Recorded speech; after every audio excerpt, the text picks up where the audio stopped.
here you have to get the pneumatic pressure. So you have to switch on the compressor. So here there are three types of control valves. First one is, this one is the equal percentage valve. It will be a parabolic thing. On-off valve will be like a step response, and this one is linear, and that one is on-off. So we are finding out. So what will happen here is, inside this control valve we have a diaphragm, which is nothing but a rubber sheet. So rubber sheet, what will happen, if you apply pressure like this, it will move up. So if you apply pressure like this, it will move down like this. So this one is normally like this. So what will happen is, normally this valve will be closed. All three valves will be closed. So that's why it is called as normally closed. If you are applying pressure at the bottom, if you are applying pressure at the top, it will be normally open. So if you apply pressure, what will happen, it will try to move down. So here, if you apply pressure, this valve will try to move up. So like rubber sheet, if you apply pressure here, it will move up. So that one is the control valve here. So these are the three different types of control valve.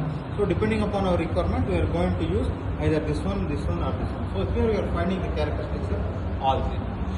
So here what will happen is, the current rating will be between 4 to 20 milliamps, and voltage rating, that is the inner thing you have to take, that is 3 to 15 PS.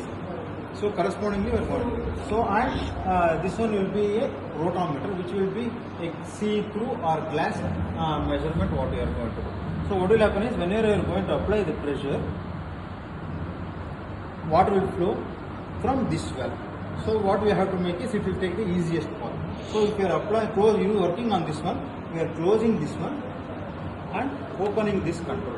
So this one is control valve 1, this one is control valve 1. So you are closing. So what will happen is, water will try to move this one and easy path. So, and here we are going to vary the current between 4 to 20. So at least minimum 5 readings is there. 4, 8, 12, 16, that is 4 tables. 4, 8, 12, 16, 20.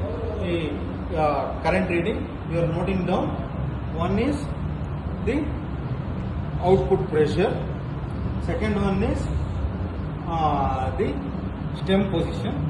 And third one is rotameter reading. So for first valve.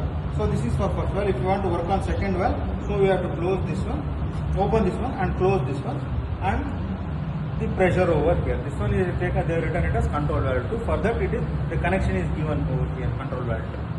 And for the third one is control valve 3. So here also it will work here, but here the graph will be linear, 1:1 ratio. For this one also, close this one and note down the reading for 4, 8, 12, 16. So output reading, stem position and rotameter.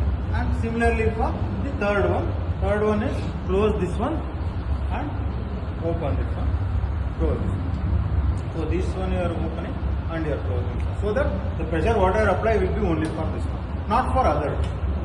Because what will happen is, now it will flow through this one and through this valve. So this valve is mainly for making the water to flow through that control valve. So which control valve you are using, that one must be closed so that water will be flowing. So initially what will happen is, first reading, be careful, because everything will be closed. Even this one will be closed and this one will be closed.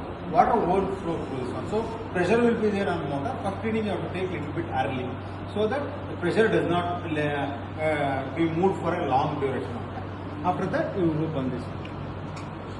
Okay. And for the rotameter reading, that is previous one, rotameter, only for this one we are going to do it. Along with that, we are going to have another one experiment, that is hygrometer thing.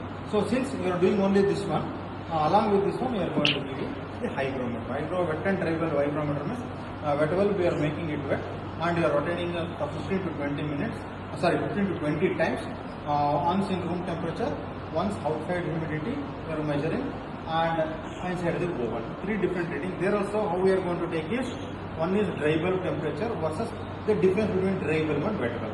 So that the reading difference will be nothing but the depression we are taking, and through the column, because once again it is not a linear equation. So you have to go through the lookup table and then you have to find it. So that one, this is 3 different aspects.